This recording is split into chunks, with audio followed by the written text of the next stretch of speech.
Hi, it's Mona McClellan, and you typed in Health and Safety Beauty Salon.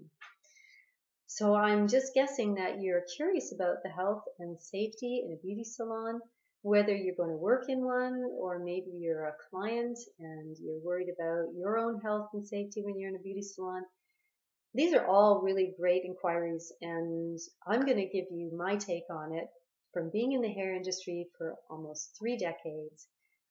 I think beauty salons are probably one of the most hazardous places that you can spend any time in, and I will tell you why.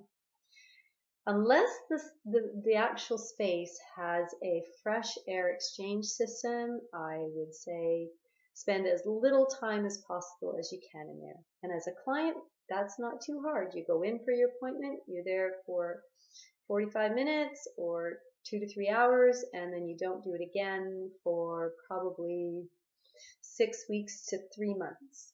And you can really limit the amount of exposure that you have in that environment. If you work in that environment and there is no fresh air exchange, and you're like a sponge and it's all going in. You've got chemicals like ammonia, peroxide, formaldehyde.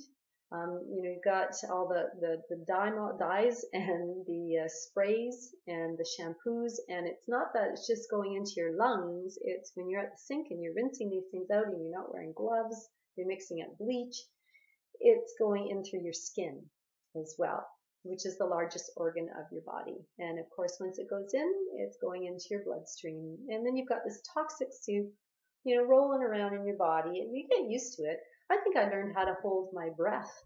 And probably near the end of my career, when I started taking yoga and I learned how to breathe, I realized I was holding my breath because my body naturally knew it didn't like sucking in all those fumes.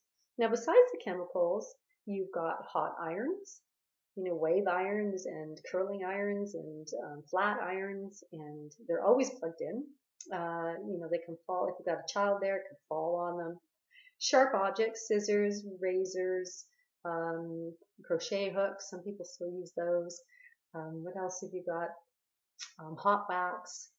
There's also acrylic from the nail technicians. Oh, and hair, when you cut hair, when I used to cut hair, it would get into my skin and go down my shirt, and I'd get these little infections from where the hair would go into my foot or into my skin. It was the weirdest thing and quite painful.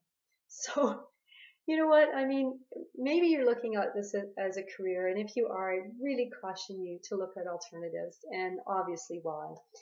I retired after that many years with chemical sensitivities and chronic problems with my neck and my back and my shoulders.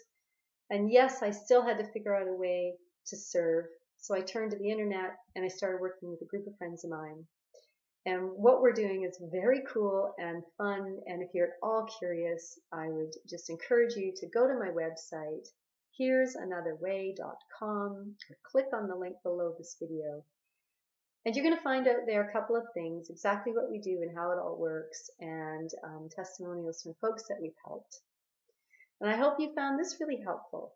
And of course, take care of your health. It's so important. All the money in the world won't take the place of your health. So find something you do that you love, and take care of your health at the same time. So I wish you all the best.